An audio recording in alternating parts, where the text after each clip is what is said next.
We will go around the room and have everybody introduce themselves. Frank Field, City of Chicago. Michael Demmer, City of Chicago. Carolyn Schofield, representing Henry County.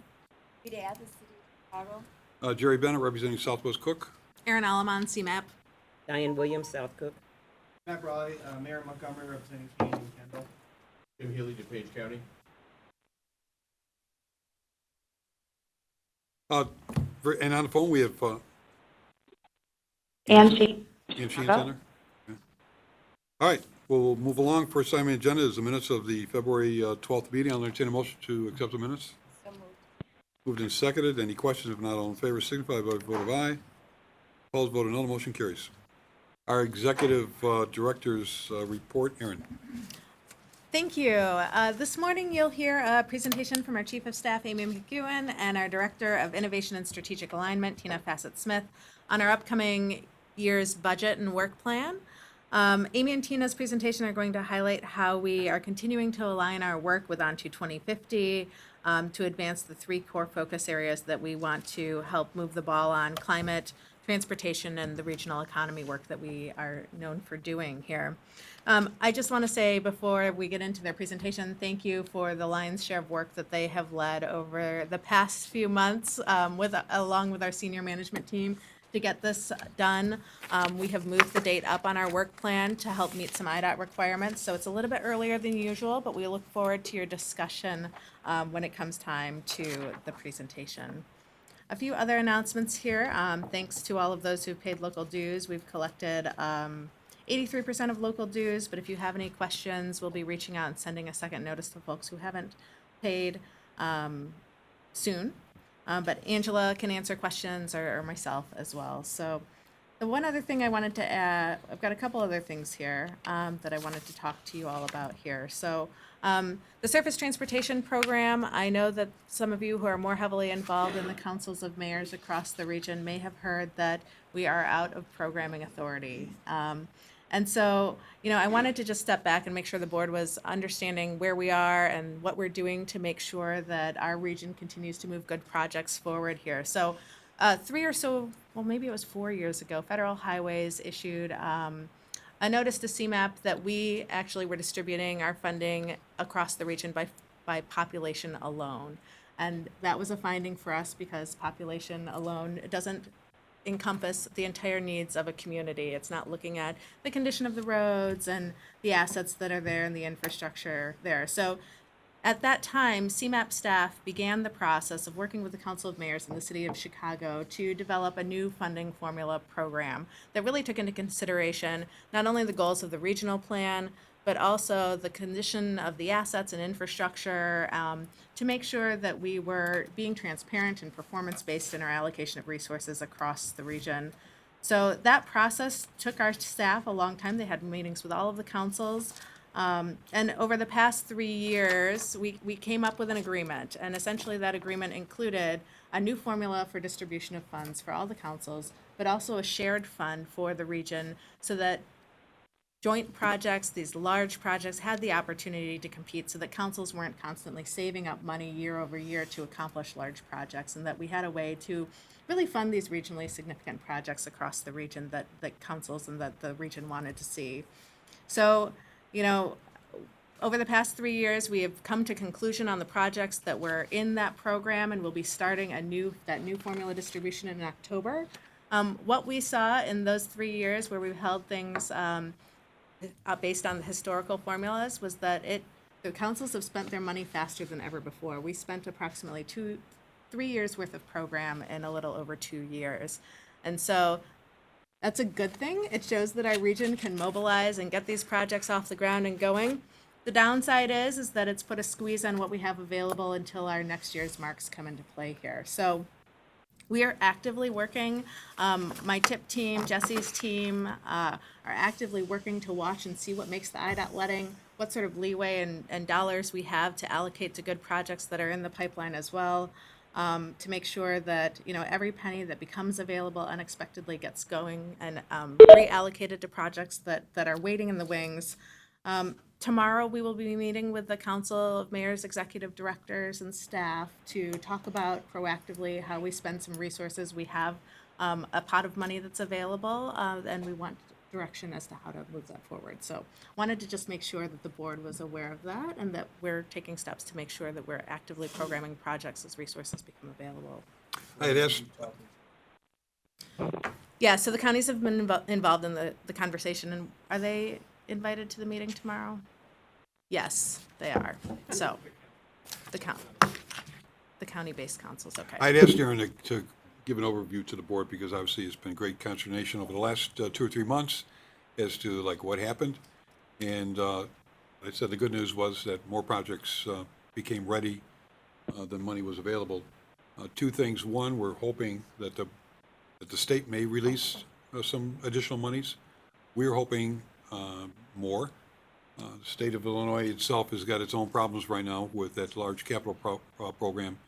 And as far as I'm concerned, being understaffed in the ability to manage that at this stage, because I think us working with them could have possibly helped our region a little bit more, but it's in their hands, not ours, and it's really going to be their decision, not ours, as to whether or not they could possibly release or help assist. And we're willing to assist them and help them as much as we can for our region up here. So we're kind of looking at that over the next 2 or 3 months. But for the councils, I know this is kind of a shock to not have that money available.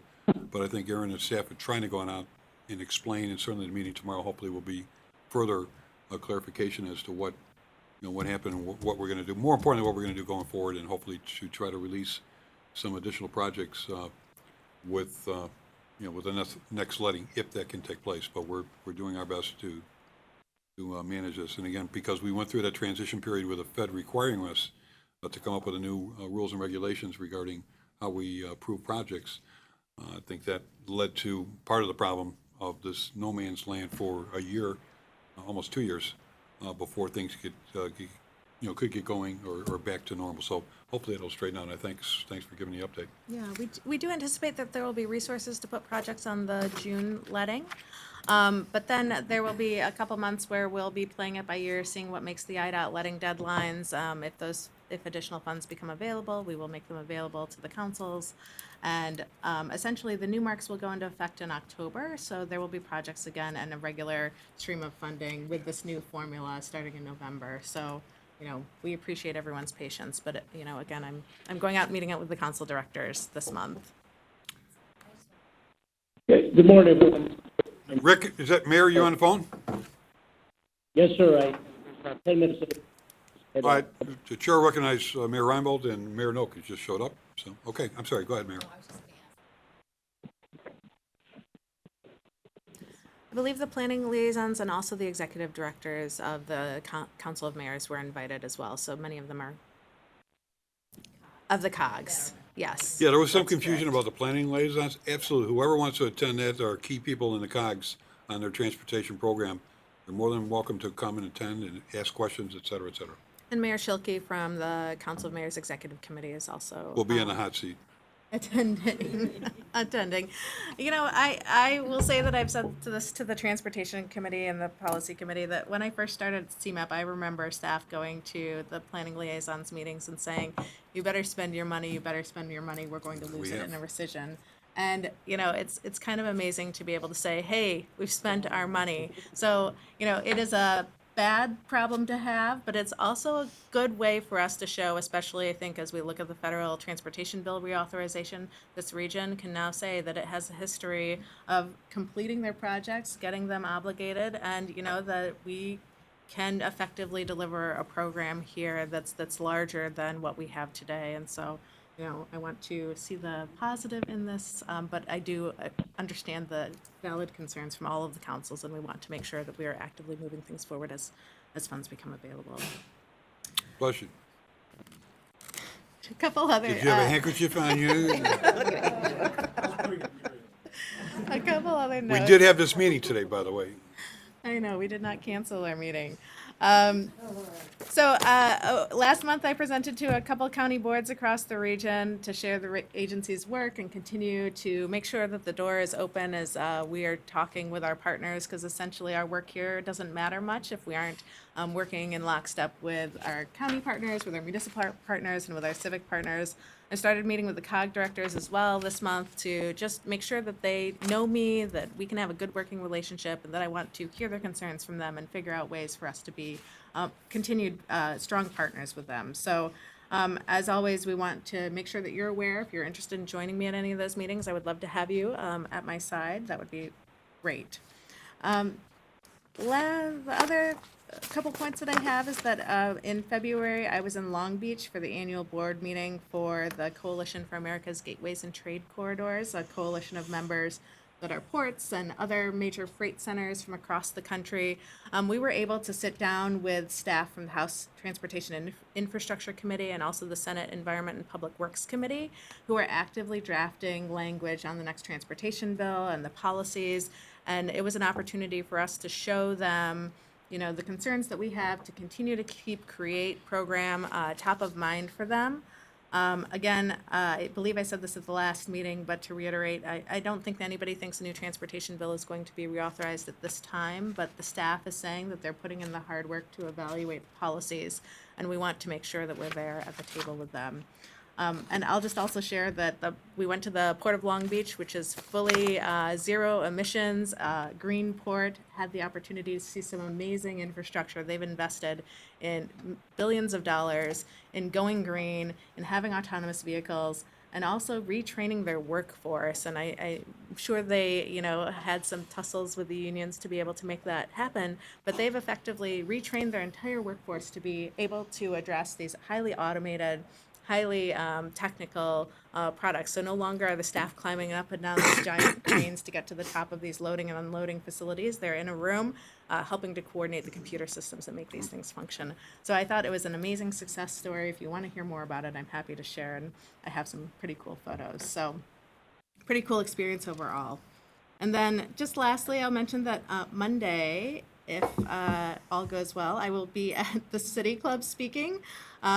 And my goal there is really to communicate how we're continuing to implement the 2050 plan, how our next year's work plan is going to be more focused on moving forward in transportation, the regional economy, and the environment sections of the plan, and really talking about why it's so important and how those three issue areas are so interrelated to our region. So if you are available, I'd love to see you in the audience there.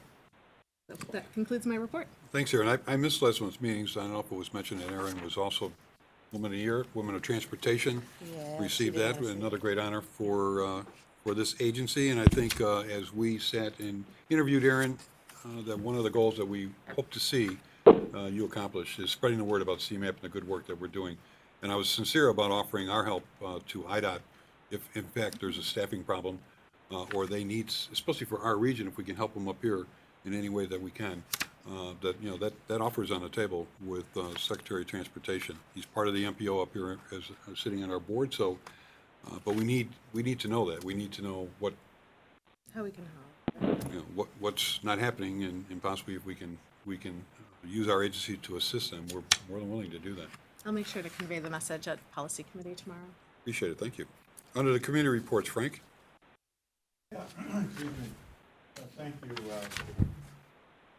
The coordinating committee met the lake. this morning. You all know.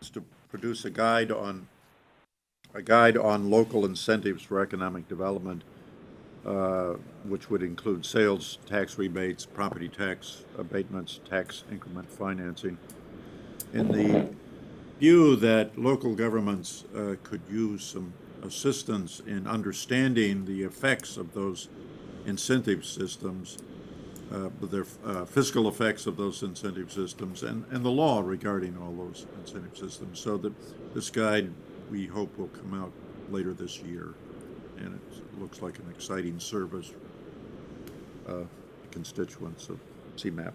The other one is a re-examination of state revenue sharing to local governments, an issue that continues to be addressed by CMAP and in light of the increase in e-commerce and other changes in the economy, how are we distributing our state tax revenue? So they're both rich discussions.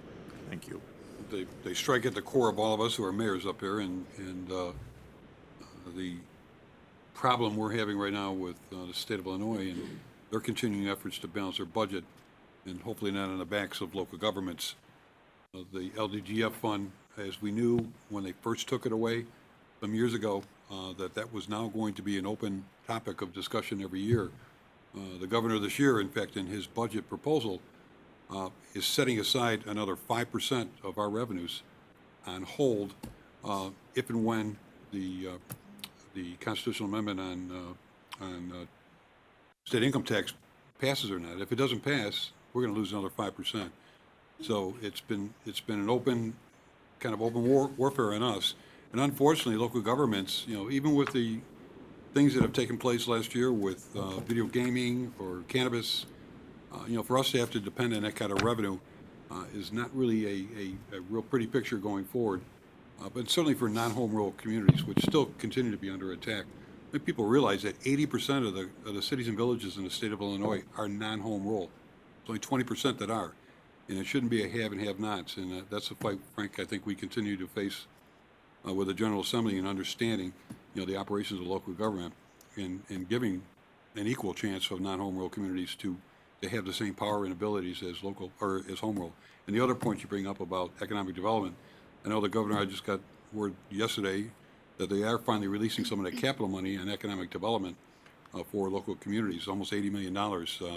Some of it's matching, but there's two levels of it, one's for infrastructure, one's for economic development. I would certainly encourage the cities and villages or counties around the state to potentially take advantage of that, especially if they have shovel-ready projects. Yeah. I don't know if that was brought up, but that money is finally going to be released by the governor's office and would, I would think, help in some towns who are ready to go with some type of plan. But thank you. It's a topic that will continue. Under item 6.0 on the budget and work plan, Amy and Tina, both. So ready? We're doing this again? I'll do a brief introduction while Tina brings up our presentation. And so there are some changes this year, so I thought it might be worthwhile going through our process. One for our new members, but also to tell you about what some of the differences are in this year's process. So I want to put forth a big round of applause to the staff here at CMAP. We did move up our work planning efforts by a full 2 months. So, and we didn't start, unfortunately, 2 months earlier necessarily, so it was a Herculean effort for Tina, who's new in her role here at CMAP, her new role at CMAP, to work with all of the divisions to really look at what is the work that we're going to project forward for this year and how do we bring you a document to kind of share that work with you. So it was a lot of effort. In addition, you will see next month the budget dollars that are coming from Angela's team. So Angela's team has also been working with our local partners and with our partner agencies to bring the dollar figures together. So today we're going to kind of talk about what is our projected work in the coming year. And next month we'll be back to talk about what is the cost of that projected work and how are we going to get it done. So a couple things to keep in mind for some of our new members. All of the work that you'll see in the work plan today comes from the 2050 plan or is a part of some of our core responsibilities as an MPO. So none of the work that you'll see today is new. It's all stuff that the agency and the staff has worked on at some level and occurs in the plan. However, a few things from a timing perspective. There is a meeting yet today where the UWP committee will go over some of the finances, and we need to have their input before we look at it and take final action here at the board level. And so there's some steps in place. We're also going to be taking this work plan as well as the budget to IDOT and conferring with them in the next several months before we return. So you'll see this budget several times over the next several months and have lots of opportunities to talk about it. And with that, I will turn it over to Tina to get us started. All right, thanks, Amy. So just before we dive into the work plan, just a few highlights, certainly not everything, but a few highlights from this fiscal year, which is not over, ends June 30th. But still, a lot has happened. As you all know, this year we completed our search for our third executive director. And immediately upon arriving, Erin led the staff in identifying core values for the agency, which we really didn't have before. As she shared those values with you at our last board meeting, and you'll find them in the first few pages of the work plan because they are meant to guide our work, and they're also newly displayed at the back of the room here in posters. Staff also has posters in all of their cubes for them, and I feel like they are already making a difference daily. During that process, we also conducted surveys, did small group discussions, and had a manager's retreat in order to set these priority focus areas that we'll talk more about in just a moment. In addition, we were honored earlier this year by the American Planning Association Illinois chapter for Onto 2050 and for two of our local plans, the North Rivers Community Plan, which was awarded a Strategic Planning Award, and the North Lawndale Quality of Life Plan, which was given a Community Outreach Award. We were also recognized regionally by Chicago Wilderness and nationally by the Association of Metropolitan Planning Organizations for Onto 2050. And as Mayor Bennett mentioned, we were thrilled to see Erin recognized as a leader in the region and in the industry by Crane Chicago Business and by WTS Chicago. A few highlights from the different program areas across the agency. The planning department added to its almost 200 completed projects this year with a neighborhood plan, two different trail feasibility plans, and a sub-area plan. And in addition, we had two comprehensive plans adopted and two stormwater plans adopted.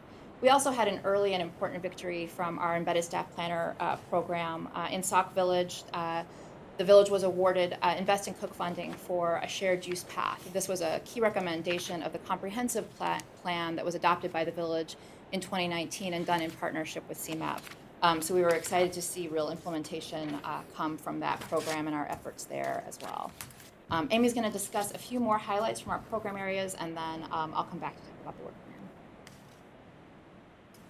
So transportation is our next area. In transportation, you heard Erin talk a little bit about our program and how successful the region has been. $475 million have gone out into the community and 70 different projects across the region. Some of the highlights for some of our larger projects would be the $59 million to improve the State and Lake CTA station, $48 million for a separation in Barrington, and $39 million for a LaSalle State Bridge and Viaduct project. Civic coordination is another important piece of the work that CMAP does here for the region. So many of you are aware of all the efforts that went into engaging the public on 2050 and what the goals in our region are. In addition, we went out and engaged the community on the Big Ideas conference that we did, Small Plans, Big Ideas, and more than 500 people participated in those. Those were important from two aspects. One, to reiterate and reinforce the 2050 goals and objectives that we have for our region, but also to have interest and raise interest in what types of LTA projects might be successful projects that further the ideas and the concepts that are in the 2050 plan. So those were important efforts to connect with communities. One of the other pieces that this connects to and that you'll start to see us expanding on is really multi-year planning. So long term, we do want to have a 3 to 5 year plan that you will see coming to you and progressing with topics that progress over time. So we start with research and analysis on different projects. This year, many of you heard Stephanie Levine give a presentation on a sidewalk inventory. So that's the first step of doing the analysis of what are our sidewalk inventory, what are our infrastructure out there for sidewalks. And then you'll see that progress for where are there opportunities in the region where there's demand and there's a need for walkability with perhaps mass transit or other venues that people need to get to. So you'll see those projects progress over multiple years, starting with research and innovation and then moving through to, okay, now that we're on policy, we've done the research, we know what the system says, how do we develop the policies necessary to help individual communities implement based on the research that was done? So for example, the CMAP did quite a bit of research on Rebuild Illinois and the analysis for that data tool. I know working in a community at the time that CMAP was doing that work, we were anxiously awaiting the completion of that because all of our elected officials were asking, what does Rebuild Illinois mean for my community? And CMAP really did the lion's share of the research to try to evaluate all 1,000 pages of that legislation and come back to community members and tell them what it means. Another example, we just talked about this sidewalk inventory. This is where we'll now take and look at policy development that we can take out to communities to say, when these conditions exist, areas are ripe for sidewalk expansion or walkability expansion, communities should consider prioritizing these areas because there's high demand for walkability in a particular area. In addition, there was also a foundational report for traded clusters, which you'll hear more about in the coming days. But that's really looking at our economy and what are the areas of our economy that are really the driving engine of the economics of the Chicagoland area. With that, I'll turn it back over to Tina. So the work plan. So our we've said this a couple of times, but I feel like it's important to stress that the priority areas we identified, we're already looking at the core activities that we do as an agency, what our strengths are as an agency, and where we saw opportunity to make progress on to 2050. Not surprisingly, one of them is transportation. So each of the priority areas kind of has a goal statement that directly aligns with On to 2050 that's lofty and aspirational, but is important to guide us as we do our work. For transportation, it's a safe and reliable transportation system that works better for everyone. In each of the priority areas, and you'll see this also in the work plan, we've identified On to 2050 recommendations that we feel are critical to make progress on. As with every single recommendation in On to 2050, there are multiple strategies under each recommendation, so there's a lot that goes into fully funding the transportation system, and obviously there are many implementers and stakeholders that are important in making progress on these, and as always, our work will require close collaboration with them. There are many transportation recommendations in On to 2050. The ones we're focusing on over the next 3 to 5 years are fully fund the transportation system, leverage the system to promote inclusive growth, improve travel safety, and harness technology to improve travel and anticipate future impacts. For FY21, these projects will include a multi-year implementation planning effort. So each of the focus areas will have one of these.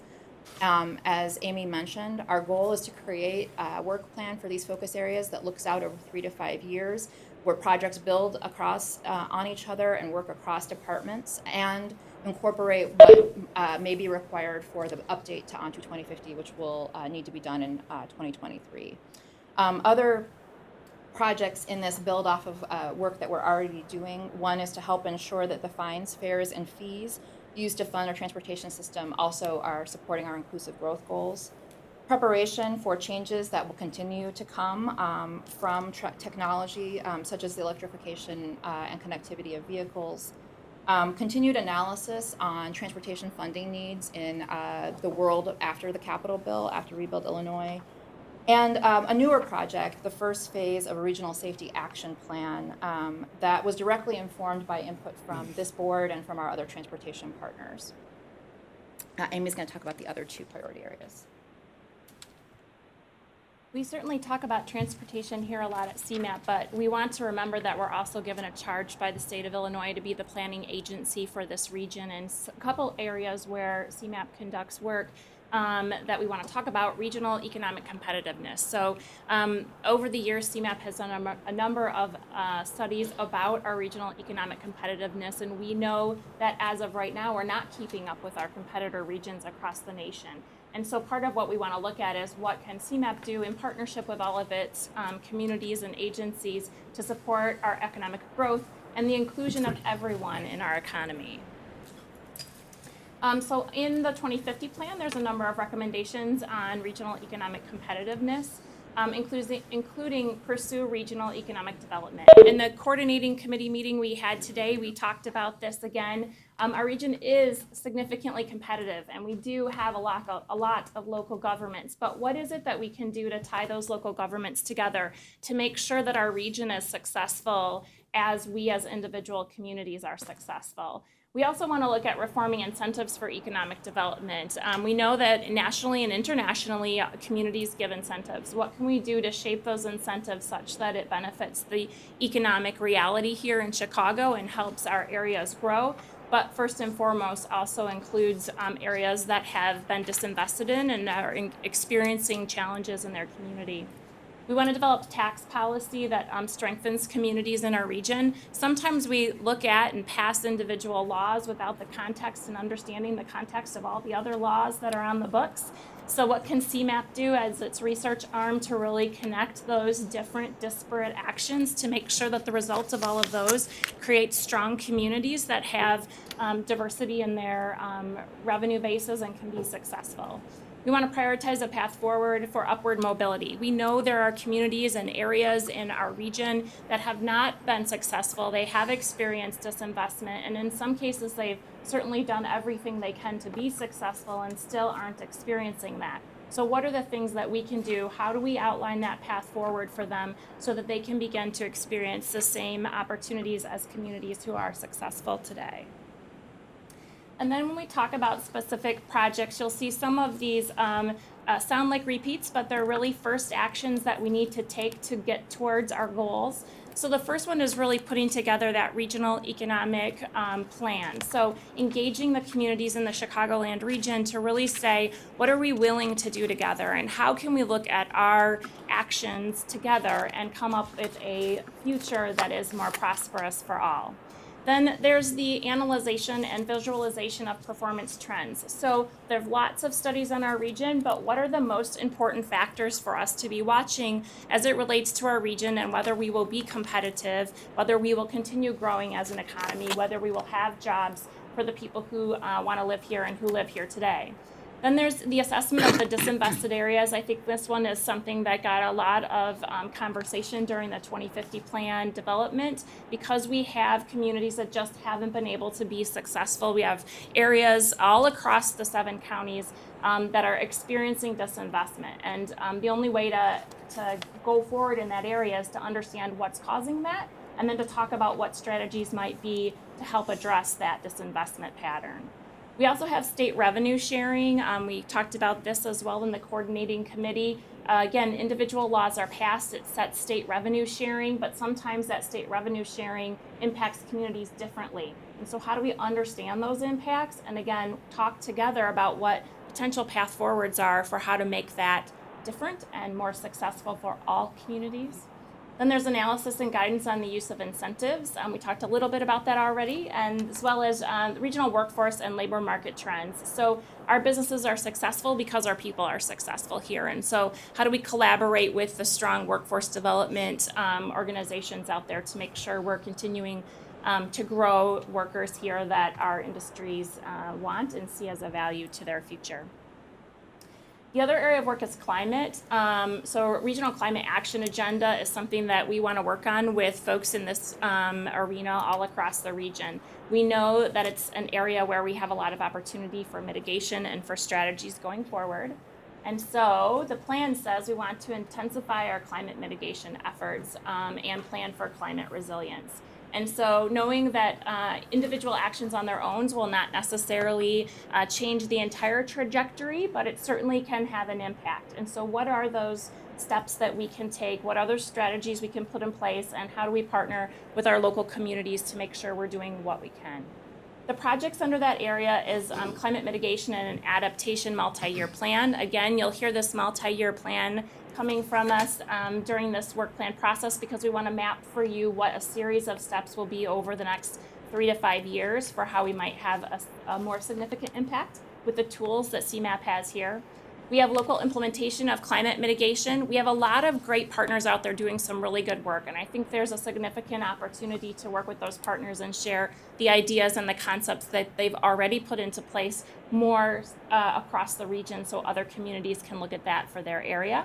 We have climate data inventory and refinement. So we have some of the information that we need, but to really understand where we're at and where we might need to go based on that data, some additional inventory is necessary.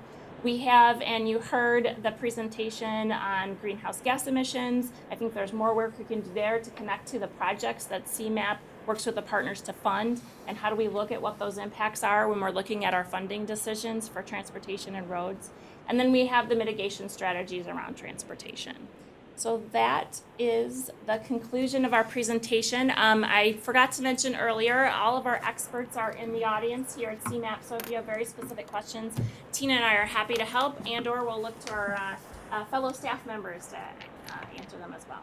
Thanks, Tina. I mean, this is your blueprint that they just went through and will be approved next month.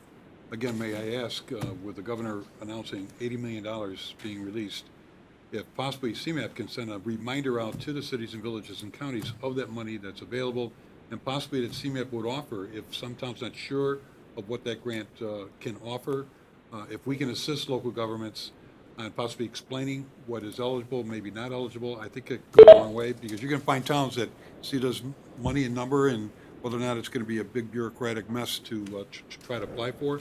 Just an outreach possibly by our agency to them, and you've gone through it, you know what the details of are what's involved in it. I think it would help to remind them, because I think the end of June is a deadline for a lot of these grant applications, and some may not even be aware of it, whether they were contacted by their reps or senators. But if we can do that, to remind them that that money's out there and we're here to help. Other questions? Very good, thank you. Moving on to the LTA program. Stephanie and Tony are both going to give that.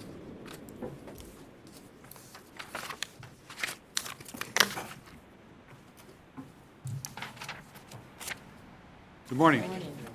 Okay, there we go.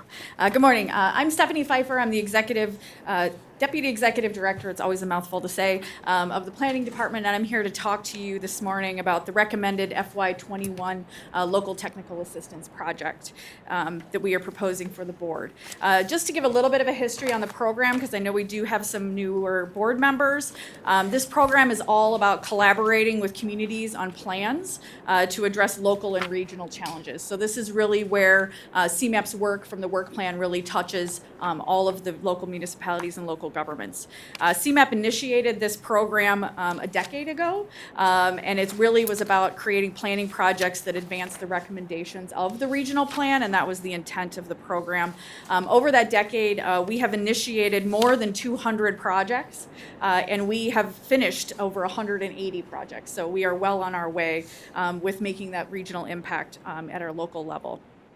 So the call for projects was held this last fall, and over the last several years, we have jointly done a call for projects with the RTA, which has been really successful at being able to pair our two programs together and be able to have a one-stop shop for communities to try to get this technical assistance. We were very successful this year, as we have been over the past several years. We got 71 different applicants. Of those applications, RTA will be initiating 9 projects from there, and we are recommending the board authorize staff to work on 14 projects as part of the FY21 work plan.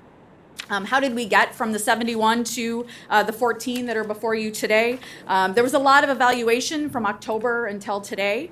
We included a lot of different stakeholders. We did internal and external evaluation of the projects. It included going to all of our working committees, the coordinating committee, CDOT, the Chicago Department of Planning and Development, and a number of different partners, including all of our COGs and the county board directors. So we did a lot of different evaluations to get to this point, but what did we look at when we were looking at these projects?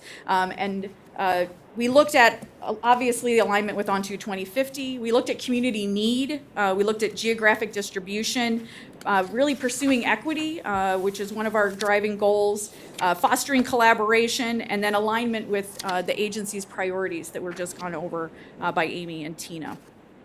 So what we have done this year to try to highlight our projects and highlight the program in general is we've created a publication which is in your packets. And this is still a draft. Our intent is to add even more information in here about what the program is. But this we thought would be a good thing to give to the board to just really highlight those projects that we are recommending for approval. So there's just some highlights. One thing that's in here, if you look, is the geographic distribution. And so really looking at, we try to look at the whole region. It's an important factor to make sure that we are providing benefit and providing resources to the entire region. So this outlines what the breakdown is for this current call for projects, but more importantly, there's a map that really shows over the decade that we have been conducting this technical assistance.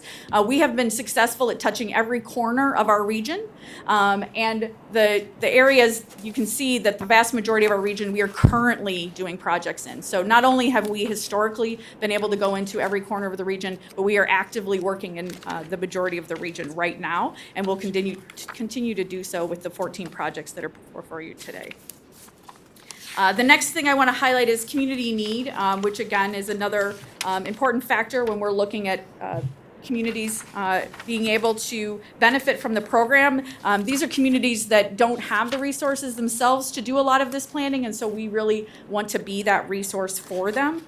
And so you can see that this year, 60%, almost 60% of the assistance is going to cohort 3 and 4, which is our highest needs communities. Now, what is a community cohort? Just to give a little bit of a background on that. So annually, CMAP establishes community cohorts.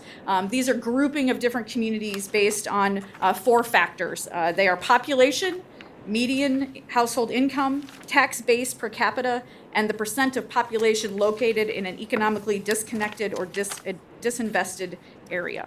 And so when we're looking at that scale, 1 means that those are our highest capacity communities. So those are communities where we will partner with on sort of the new and innovative things that we want to try out, and they have the resources to partner with us to do that. And then looking at our cohort 3 and 4 communities, which is our highest need, how can we go in there and be that capacity for those communities to help them implement onto 2050 and have a long-range plan for their communities. The other thing I would like to highlight with regards to the community cohorts, like I said, almost 60% of our projects this time around are in those cohort 3 and 4, the high and highest need communities. Of the applications that we received, the 71 applications, 18% of those are CMAP is taking on as a project, but it's always hard to get applications from those highest need communities because obviously they don't have the capacity to seek out the resources that they need. But this year, 35% of the applicants that we got from the cohort 4, we are turning into projects, and 25% of the projects we got from cohort 3, we are turning into projects. So while overall it was at 18%, we really are trying to focus our on those applications that are coming in from those highest need communities.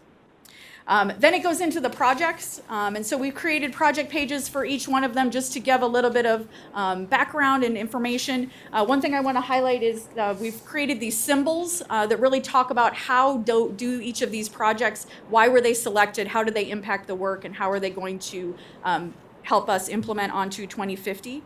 And we are the different types of projects that we're doing. There's comprehensive and neighborhood plans that makes up 7, so that's half of the work that we're doing. And traditionally, that has been the focus of the program. But there's also some larger efforts that are meant to help us develop guidance documents and new approaches to regional issues. And those can be replicated throughout the region. And so we're trying to assist more communities with this work than even just the ones where we're on the ground. Some of those, just to highlight, include the Livable Streets, Complete Streets project, which is really looking at how do we look at the economic impact that these improvements have and trying to justify that little bit of additional cost and show how that can pay triple-fold with the economic development that it can spur. And then the other one is the Flossmoor Local Roads Safety Plan. This is one where we would like to see how do we go into these communities and create these local safety plans, and how can that have an impact on, again, one of our core focus areas of safety throughout the region. So I'm happy to answer any questions with regards to the individual projects, and Tony Nano, who took the lead on most of the call, is also here to answer those projects. One more thing I wanted to note, though, as you look through the work plan for FY21, you will notice that one thing that is in there is a work plan item that is evaluate and update the comprehensive call for projects. We have done 2 consecutive call for projects, whereas typically we do a call every other year. What that means is that we now have a sufficient quantity of projects lined up that we can take the time to take a step back and take a look at the program and how it's aligning with On to 2050, take a look at the different project types that we're working on, see if there's new project types we want to do, and really trying to be more intentional about the communities that we're reaching out to and the types of projects that we're doing. So under that work plan item, we would spend the next fiscal year doing just that. And we would be excited about reaching out and working with all of the board members as well as all of the working committees to really help us form what this next generation of call for projects and potentially next generation of what this program looks like. Mayor, welcome, by the way. Sorry, 2 hours in traffic. Let's talk about planning. Thank you for the project with MWRD land use. I'm representing Lake County. And so I ask that as we move forward with our climate change resilience efforts, that we look at the multi-jurisdictional stormwater management. I live 2 blocks from Lake Cook Road, and I can tell you the flooding comes through Lake on its way to MWRD. So if there's some way for us to do coordinated efforts, we're working hard with the federal and the state government right now on trying to do a more regional approach. So just want to throw in that suggestion going forward. Great, absolutely. Thanks. Mhm. Hey, Mike, I'm sorry, I don't know who's first. Oh, absolutely. Thank you. Just a quick question. So with regard to the livable streets, complete streets. Oh, is it? Sorry about that. With regard to the livable streets, complete streets implementation guidebook, can you give me just a little bit more information as far as what a livable street improvement is? Is that what we're talking about, like infrastructure improvements, speed bumps? Like what exactly is that? It is infrastructure. So complete streets ordinances are something that we have advocated for all communities to take a look at. And what that does is really try to make our infrastructure safe for all of the users.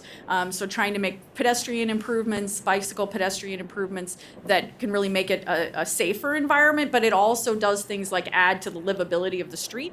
And so what we want to look at is how does that have an economic impact on the businesses that are located along those streets, and does having a roadway that is more inviting for more types of users, does that actually help drive more business to that area? Got it. I'm happy to see this on the list of projects. I think it's a great idea, especially with the elected officials in the city of Chicago when they have to go through the menu process and actually planning where that allocation is going to go within the community. I think it'd be great to have an objective guidebook to actually give advice. Mm-hmm. Absolutely. Rita? I don't have a question. I have a comment. I think you all know that I think that the LTA projects are some of the most important things that CMAP does, and I've always been pushing to make sure that we get the information out on what's actually happening, and I think this is a really good example. Love the fact that you broke down the projects, that it's very clear, and just wanted to commend you for that, and also being part of the evaluation process some time ago. The evaluation process has come a long way, and I really appreciate the way it ties in now to the On to 2050 as far as the inclusiveness and the emphasis on the communities that really need the help the most. So I think it is one of these stars of CMAP, and wanted to thank you all that work on this work. I'll beat the drum again about the governor's the total capital program, which was in the billions. To think that when we started this program with just $3 million and how much we were able to spread that wealth across the region, I think back now, Gordon, as an afterthought, that maybe we should have approached the state of Illinois about an allocation to the region of X number of dollars for us to continue this program, if not add to that amount. When you consider the billions of dollars that the state is doing with this capital, $3 million would have been just even a match what we did 10 years ago would have been minor, but what that money has done and gone a long way. So again, we're proud of the project, and maybe there's still a chance that we can do something downstate. I don't know. I'm sorry, John. Mayor? I say once again and echo everyone that the LTA program continues to be one of the most important things that we do, in my opinion. It'd be interesting in a decade from now to look at the valuation of what was able to be built upon. That was really a modest investment. You can't be competitive for 80 million, any of these types of dollars, unless you have a plan. Mm-hmm. And there's too many communities out there that aren't in a position that they can do that without a program like this. So. No, I agree, and I think the comment I made to the last presentation was, in fact, there could be communities out there who, in fact, have done the LTA and are ready possibly for capital infusion. And that's why I asked our agency to go out and reach out to all the communities to say, hey, this money is now available. Take a look at what you've done, and if you're ready, we'll help you do it, or if you're not ready, consider LTA down the road to put you in that position. Well, and I'll just, Good, I'm Erin, sorry, I'm just sorry. share too, that I think we did do an analysis of what was in the Rebuild Illinois program and what was building off of a local plan as well. And I Good. don't have that dollar figure in front of me, but I know that $14 million worth of projects were explicitly called out in the capital bill that were coming from a comprehensive plan that we worked on. Good. So while there's room for more, because not all those dollars have been specifically allocated, I think that, is a testament to the programs. And like I said, I think in another decade, the result of that will be many-fold larger you were able to build on these over a number of years. Yeah. All right, the board is being asked to, a motion is going to be asked to approve the LTA projects in this plan. I'll entertain that motion. So moved. Second. Moved and seconded. Any questions? If not, all in favor, signify by voting aye. Aye. Opposed, vote no. Motion carried. Thank you both for your work on this. Thank you very much. Moving on to the TIP conformity analysis and TIP amendment. Russell, there you go. You get the wonky stuff. Included in your packet today is the ONTO 2050 TIP conformity analysis and TIP amendment 20-03. As many of you know, the CMAP region is in a non-attainment area for ozone. Parts of the requirements under the Clean Air Act is that MPOs in non-attainment areas demonstrate that projects in the TIP conform to the motor vehicle emissions budget for that area through a regional emissions analysis of transportation projects in the TIP. Specifically, projects in the TIP are supposed to not only not make air quality worse in the near and long term, but should be leading to improvements in the region that contribute to a reduction in VOC and NOx emissions, and that the region will demonstrate that it is not exceeding our motor vehicle emissions budget, which is shown in the last page of the memo in your packet. The memo includes information about new projects now included in the regional air quality analysis, along with various changes to existing projects that are part of the regional air quality analysis. The memo and list of projects that are new or had changes were subject to a 30-day public comment period, during which time CMAP did not receive any public comments. Our analysis demonstrates that the semi-annual GO-TO 2050 TIP conformity analysis and TIP amendments are found to conform to the motor vehicle emissions budget for our region. So at this time, we are asking the CMAP board to approve the semi-annual GO-TO 2050 TIP conformity analysis and TIP amendments as presented. And if there are any questions, I can answer them at this time. Are there any questions? If not, I'll entertain a motion that we approve the analysis and amendments. Moved and seconded. Any questions? If not, all in favor, signify by a vote of aye. Aye. Opposed, vote of no. Motion carried. Aye. Thank you. Jerry, Yes, I'm sorry, Frank, you had a question. well, no, just, the analysis suggests that, well, it doesn't suggest, it references the I-90 O'Hare access as one of the TIP amendments. And the question I had is whether anybody is coordinating access in general to O'Hare, because what's going to be happening in O'Hare the next 5 years is going to make the congestion around the Jane Byrne interchange look like child's play with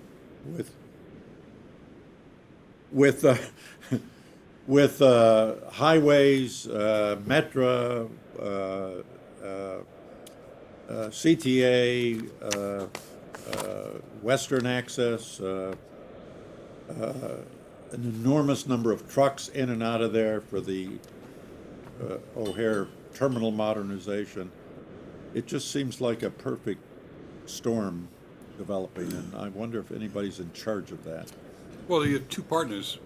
Huh? You have two partners, mainly the city of Chicago, as to their specific Well, plans to O'Hare, but the second part, right, is the commitment to the Western access and how quickly that may come. So as far as our organization is concerned, Russell, you have some comments? So I do sit in on coordination meetings at various projects, of which stuff around O'Hare has been discussed recently. We do have representatives from IDOT. I believe that they would be more than happy to entertain those kinds of questions. I know that there is work being done on coordinating with all the various entities, including the FAA and other relevant parties. So it's a big project. There is a lot of meetings. There is a lot of coordination.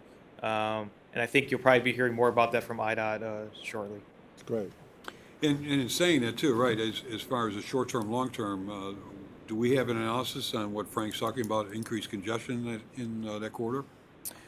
I can't speak specifically to increase congestion in that specific corridor. I'm sure that we could always, if we needed to, do a small area traffic forecast. We do those all the time. I just don't have that information with me at the time. Something to consider by staff, yes. Thank you, Russell. That motion was approved, by the way. All right, moving on to the plan amendments. Jesse, I'm sorry. Thank you, Chairman.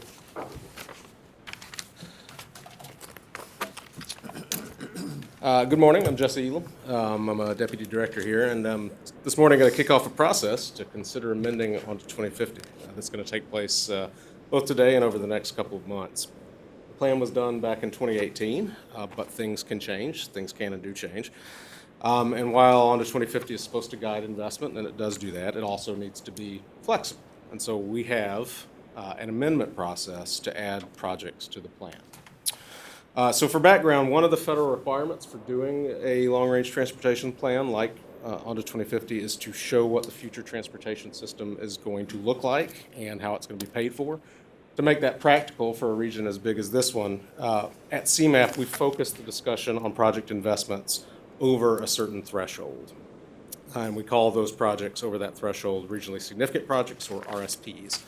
And our threshold for what makes an RSP on the highway system is that it costs more than $100 million and it adds capacity on the national highway system, which is technical, but it's basically the expressway system and large arterials in the region. And so any project that meets those criteria needs to be specifically listed or itemized in the plan. So there are a number of projects that are already listed in onto 2050. To amend it, the steps in the amendment process are kind of laid out in a memo that was shared with the Transportation Committee at the beginning of last year and should be linked in your agenda.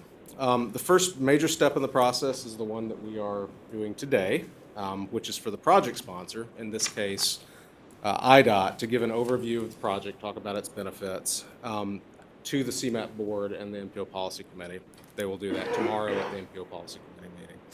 After that, CMAP staff writes up a memo on the benefits of the project, how it fits with the plan and all that, and then that will be shared with you at your April meeting for discussion. There will also be a public comment period that will run during April. And then based on that public comment and the staff findings, staff will make a recommendation on the amendment request that would be considered by you for potential approval at your June meeting, along with the MPO consideration for approval at its June meeting. So today we have staff from IDOT here to walk you through the two projects that would qualify as amendments, and they are a set of redesigned interchanges on I-55 and Illinois 126 and Airport Lockport Road, and then a set of improvements to US 52 in conjunction with interchange redesign on I-55 and Illinois 59. So I believe Steve Schilke from IDOT, who oversees project studies at IDOT District 1, is going to come up and walk us through this. Welcome, Steve. Thank you.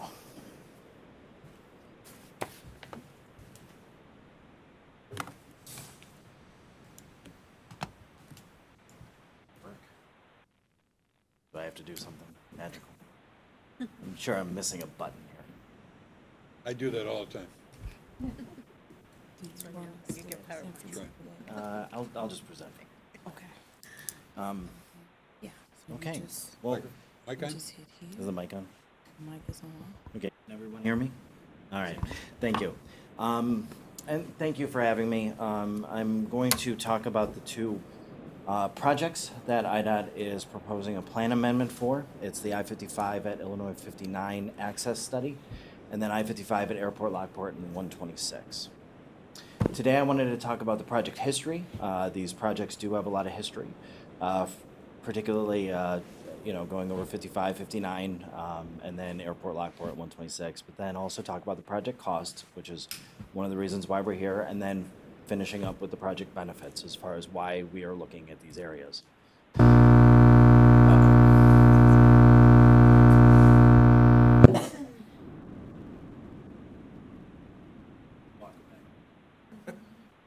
I just shut that off.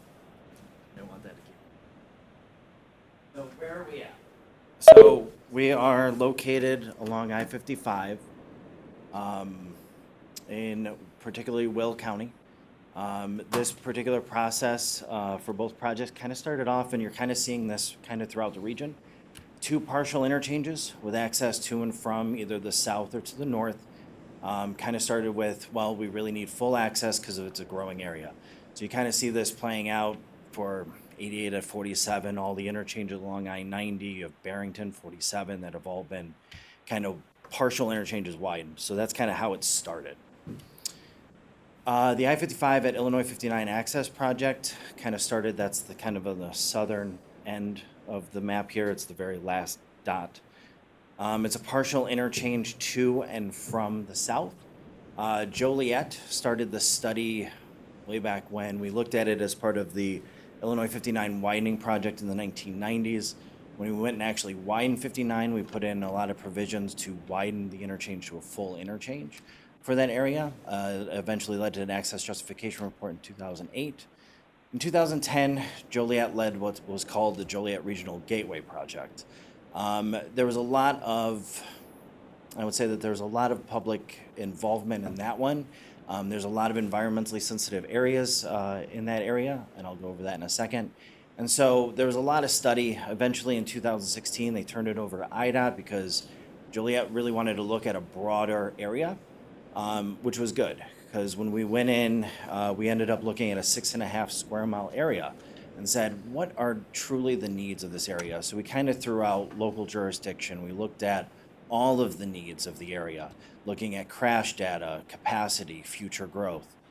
What that led to was eventually, well, again, we went through a huge, robust public involvement process, 2 public meetings, several corridor advisory group meetings, eventually leading to 4 projects.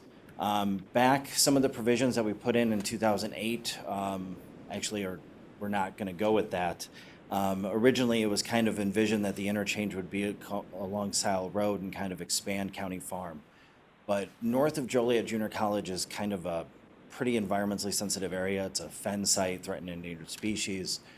So we kind of realigned the interchange, and with the diverging diamond, we were able to really minimize the overall impact and kind of gear a lot of the truck traffic in this area away from those natural resources. So when we first showed up to the first public meeting, and we already have T-shirts as far as protect the fens, we just definitely listened to that and really modified the design plans for this. The other thing we did was Shorewood and a lot of residents within really that area said you really need to look at US Route 52. And so that really took us north. That took us to the purple that you can see at the very north end. 52 is a 35,000 car facility existing today, over 20,000 on a 1 lane in each direction. It's a 4-lane undivided. We have a lot of crossovers in the area, so there was a lot of safety and capacity issues along that corridor. So that kind of led us to even look at a whole new project. I've actually never seen a project that just completely veered left and looked at a whole new area. This project did that. We also saw existing capacity issues along Sile Road, which is the light blue, and we proposed many roundabouts at that location. And then also the Olympic Boulevard extension, which kind of extends from an existing freight facility. Those 2 projects going forward would be led by Joliet and Shorewood. So the preferred alternative, it's relatively new. Weber Road, we're investing over $40 million for that particular interchange. With the diverging diamond interchange, that's where we switch the traffic. They just installed one on I-90 at Elmhurst, and then the one that we've had in operation, which we've seen a good decrease in improvement in safety and operations, was at 59 and 88. So we are proposing that reutilizes the existing bridge that we built in 2008. But at the very north end is Sile Road, and that was, unfortunately, I don't think, it doesn't go onto the screen. But on the very north end was Sile Road. That's kind of where it was originally proposed, but that was putting a lot of additional traffic in those environmentally sensitive areas. So we're able to kind of utilize a newer design to kind of shift traffic in a way and kind of deflect it from either the neighborhood or the environmental resources. So it was a good design. So we carried that forward as the preferred alternative. Likewise on US Route 52, between River Road and 59, it's a 1 lane in each direction with over 20,000 cars. So We certainly have safety and capacity issues. We're proposing to widen that from a 2 to a 4-lane facility. We're looking to improve the interchange at US 52 at 59, or sorry, US 52 at I-55. And then east, there's a cemetery on the north and a airport, an historic airport run by the Park District. So that is going to be very hard to impact, but we don't really want to impact it. So for that particular section, we aren't proposing any add lanes or widening. We are proposing to put a barrier median to really kind of just solve the safety issue through that area. And then widen out some of the intersections just to carry the capacity through. For I-55 at Airport, Lockport, and 126, very similar story.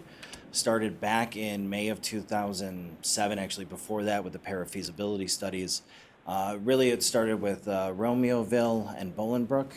Bolingbrook really was looking at the 126 and taking that from a partial interchange. So partial was only to and from the north and making that full. Romeoville prepared one for Airport, Lockport. And then in 2008, FHWA, because they're within 2 miles, said you really need to look at those impacts together. And so in October 2010, we started a study. We've assisted really the Bolingbrook, Plainfield, and Romeoville, who are paying for the study along with FHWA. So it was really a local lead project. I should also mention 5559 is also paid in large part by Joliet. I-55 at Airport, Lockport, and 126, a ton of public involvement as well. We've had 3 public meetings, 6 community advisory group meetings. We came up with over nearly 40 alternatives, eventually coming up with a preferred alternative of making a full access at I-55 at 126, kind of a modified diamond interchange. We're kind of finishing the phase 1. We looked at several improvements at Airport Lockport Road, one of which was a dog bone interchange and another one which was a single point urban diamond interchange. We're still developing this. It looks like single point is what was favored, but we still have to go to hearing for this particular project. So why are we here? The project costs. So looking at this within the tip, I-55 at Illinois 59 and US 52 from River to Humboldt, when combined, it's over $140 million. So that breaks what the threshold of $100 million. Likewise, I-55 at Airport, Lockport, and 126 also breaks goes over the $100 million when you're looking at them together combined in the tip. So project benefits. Why have the local municipalities always looked at these interchanges, I guess? So one of the things we've noticed is safety. So we'll go through that. Access to population and employment, existing and projected. Certainly access to freight within this corridor. It has a high percentage of trucks. And multimodal improvements and opportunities. Being that these had a lot of robust public involvement, we were able to really reach out to PACE and understand what are the needs within this area. So safety, this part of the region is now experiencing the second highest fatal crash rate in Illinois. I-55 between I-80 and I-355, 5 of the 6 are on the 5% locations. And so what that's kind of showing is that these existing interchanges are basically overburdened for the population in this area. Steve, would you mind defining the 5% Certainly. locations? So 5% is based on severity and geometry. And so what we're seeing is a lot of these interchanges, the signals are backing up onto mainline, and so we're having a lot of queuing incidences along this corridor. So that's the top 5% based on severity of the state. So changing demographics, 2015, you certainly have a lot of population that's existing within this area. You have cities like Joliet with 146,000, Bolingbrook 73, Romeoville, Plainfield 40,000, and then certainly growing by 2040, 35% with 206,000, and then same with employment growth, 60 to 85, so 42% growth. So one of the things that's surprising with the safety data is it seems like there needs to be a lot more access to and from the south. Here's just a in catchment areas, so these are not based on the villages themselves, but what you can see is this area is projected to grow by about 225,000 people by the year 2040. And so where are they working? Access to employment, right? So one of the things that we found surprising, and not really surprising, but Joliet, a lot of people come to and from Joliet. Joliet has 28,000 workers compared to 40,000 that go to the city of Chicago. So when you look at all the southbound, there's definitely a need for increased access to southbound I-55. Likewise, there's, when you come look at Naperville, Bolingbrook, there's certainly job centers at those locations too. And this area by 2050 is projected to grow by 42%. Regarding freight, you can kind of see the Romeoville Bolingbrook area is certainly overburdened with freight hubs. You can kind of see that with Weber Road interchange in Illinois 53. Improved access to this area would be a good thing. Plainfield 126 kind of serves the Plainfield freight cluster, which currently has 1.6 million square feet of industrial space with rail access. It just recently received freight funds to extend 143rd kind of into the 126 interchange along with STP shared funds. It was ranked high there. For Airport Lockport, that kind of services the, unfortunately I can't point it out, but that's that Romeoville Airport Road freight cluster. That freight cluster currently has about 10 million square feet of industrial space. And over the next 10 years, it's projected to grow about another 8.5 million square feet of industrial space. On the south end, you kind of look at the I-80 at Humboldt freight cluster. So that's what's serving really 55 at 59. That currently has 10 million square feet of industrial space, and within just a few years is expected to grow about 5 million. So certainly a lot of these interchanges service the freight needs of this small corridor. Multimodal. In discussions with PACE down this corridor, increased access to this area will better serve transit. I think it might be on the next slide, but certainly 126 really helps their bus on shoulder program. They're looking at providing better connectivity through this area, and there's not much access on and off. The existing park and ride at US 30 is already pretty full, and certainly PACE is always looking at the south end of 55, 59, looking to better access Joliet Junior College, and they have several routes that go there today.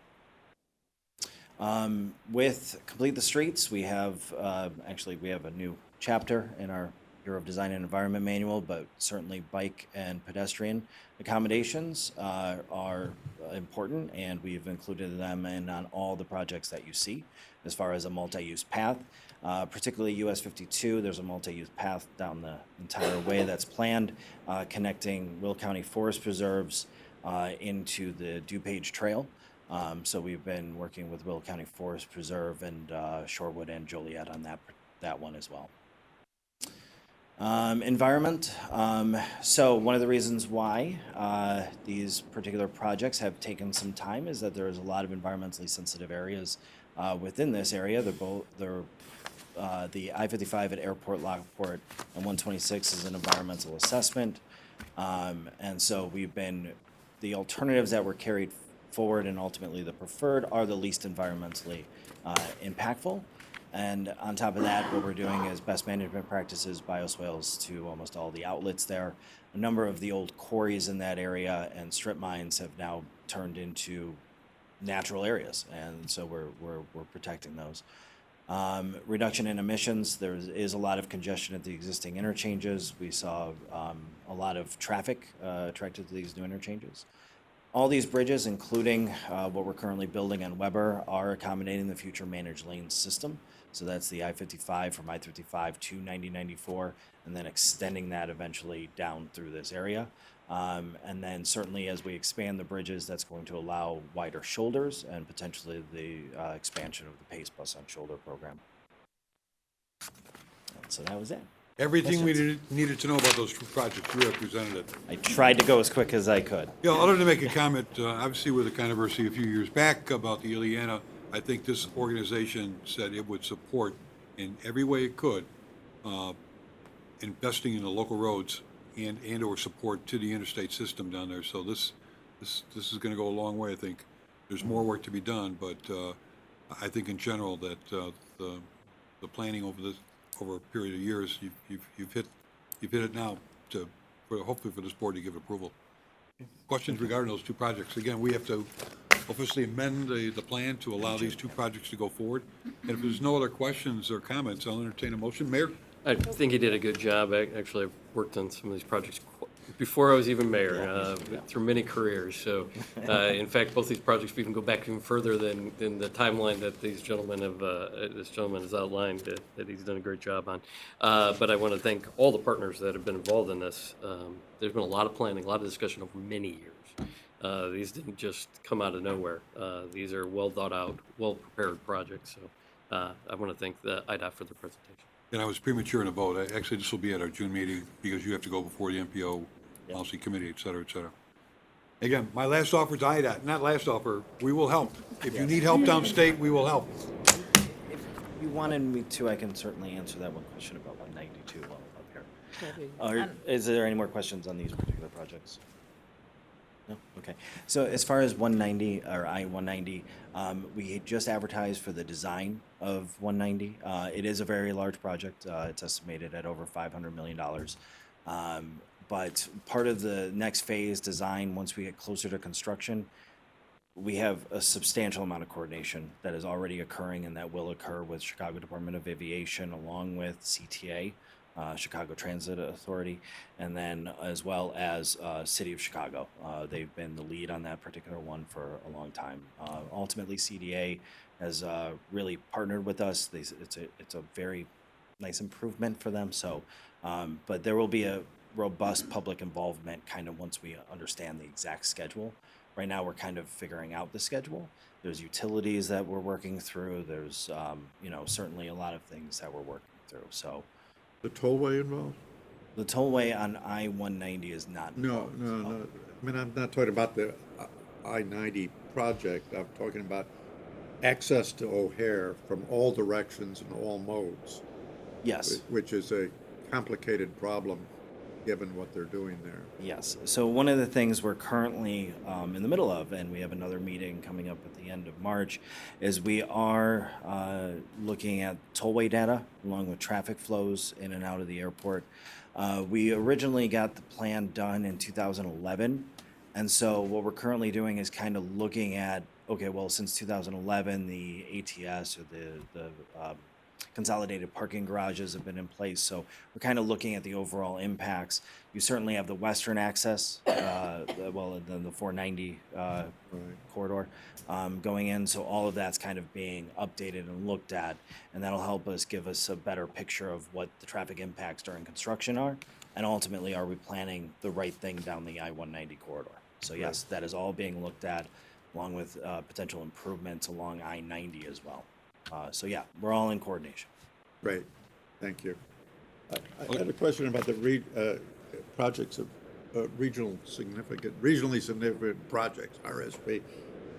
At one point, there was talk about two levels of review, one an expedited review and another major review. Is that still the case? Yeah, so I think what you're talking about is the arterial projects, which are new and on to 2050. They weren't previously considered and go to 2040. And there was the thought that we might have many more potential amendments come in on arterial projects. And so there's an expedited process that's laid out in that memo that I was referring to earlier. That if they come in October in a bunch, then we could approve them as a match. That's the thought. But these are not the expedited ones, the ones you're talking about. Okay, thank you. Other questions? Thank you very much. Appreciate you. Thank you. Thank you for having me. So just, Go ahead, I'm if I sorry. could, just as a reminder, so, we may see more projects amended into the plan, especially with the addition of Rebuild Illinois. So, if there are questions about the process or why we're going through these, I think at the next meeting, once we have our memo, that would be a good time to discuss. But next steps, they present the project sponsor presents the project to the board and that policy committee. Our staff does an internal review and analysis of the project need, benefits. We come back with a recommendation to the board, and then at the June meeting, we will ask for action to amend it into the plan. And that allows the project to be eligible to advance and get their federal funds and move to the next steps. So. Thank you. Legislative update, Gordon? Good morning. I want to start out by also pointing out another benefit of the I-55 Route 59 project, because it will help the spread of onto 2050 implementation, as it'll provide me better access to Springfield and to the region. But I just thought I'd point that out. This is My not report this is not personal, it's business. It is all business, yes, thank you. It will be very brief. There hasn't been much going on. Since you last met, the governor delivered his budget address, which was a $42 billion spending plan, which includes regional planning funding that we have historically received our funding for the match. And it has also appeared in the bill that has been presented in the House to advance, the governor's spending initiatives. The other thing I will tell you is that there's not really a lot that's been going on as far as things that impact onto 2050. Staff is constantly doing reviews and analysis of different measures. And at this point in time, we don't have anything to present to you. I'm hopeful that that your next meeting, which I'm going to say is going to be a little bit doubtful because they've got a primary that's coming up next week, and then they take a 2-week spring break, so there's not a lot of time for them to do a lot of work. But as things start to develop, we will make sure that we bring them to your attention. The one last thing I will point out is we are planning on visiting Springfield in April with Aaron. And that will give us an opportunity to talk to the caucus leaders and talk about the funding initiatives that we need to talk about and other important planning decisions. So with that, I'd be happy to answer any questions or entertain any discussion. Any questions of Gordon? Thank you, sir. Thank you. Yes. I'm sorry, I was going to mention it in other business, but it might be appropriate to mention it to Gordon. You've mentioned the governor's office times relaying message. I noticed that and anybody officially vacant. So maybe that's something. Well, is the fact that we have 2 vacancies. Right. At least they've historically been filled, but I don't even think they're filled at this point.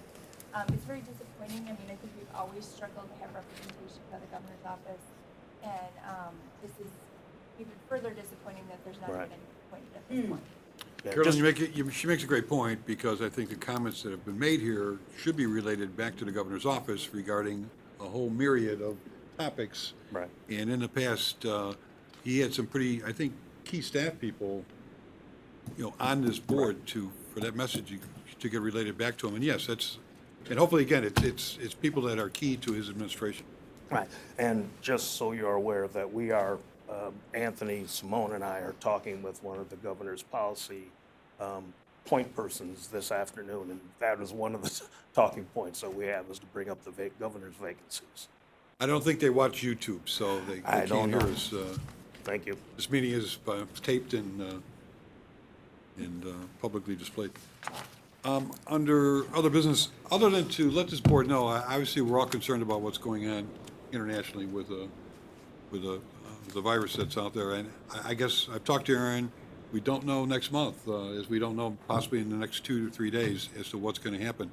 My concern is that if for some reason this board has to cancel its meeting due to that, there are going to be some couple of items coming up next month that we're going to require votes, and it's kind of awkward. It's never awkward because it's never happened before, where the whole board, couldn't meet.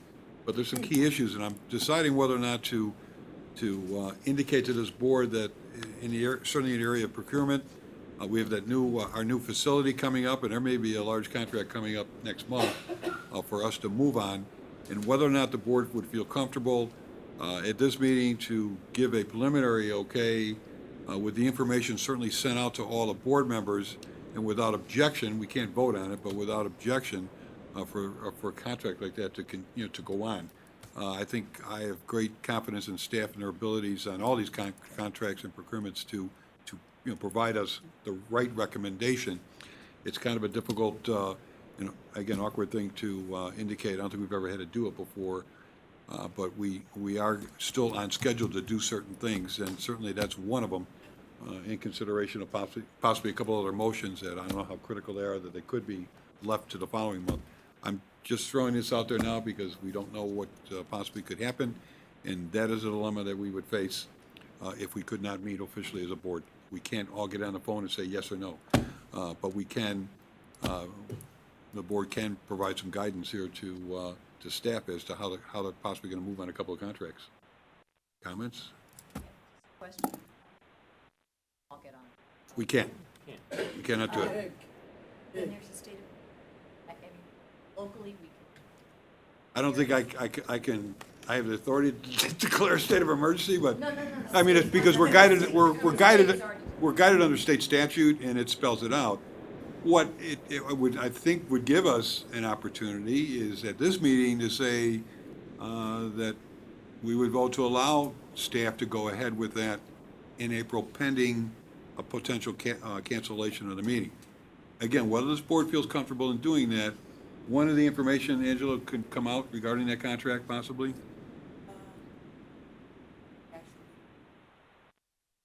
Good. So I sat in my car for 2 hours. I heard about new emergency legislation that's being proposed today that would provide for Open Meetings Act sort of exemptions in this situation. So that may be acted upon. I think we have the same corporation counsel who was working on that.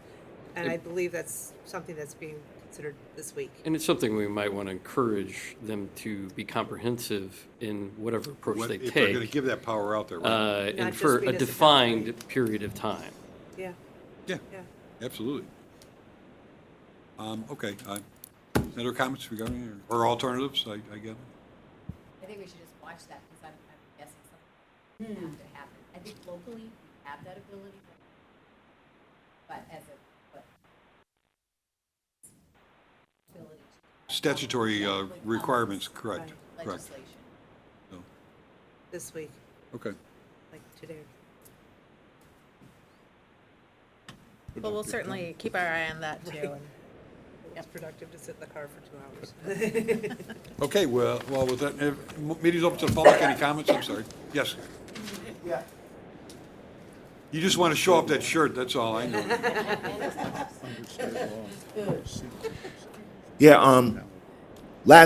I was in Jefferson Park and I said that they had the crosswalk there going to the Jefferson Park Blue Line, but there was no flashing part. Even though they have the stop sign, but that could be another incident right there at Jefferson, going right there in Jefferson Park from right there on Milwaukee going to the CTA Blue Line and the Metro, no flashing signals. And I would like to know is also where Chicago areas are where those crosswalks are, aren't they going to put more flashing signs, flashing signals on there to make sure that, like when cars are stopping, so when pedestrians try to cross over, like going to the CTA Blue Line or the Metro, like what I said last month about what's happening in Des Plaines, are you going to check on any other areas of it where they don't have any crosswalks in the city?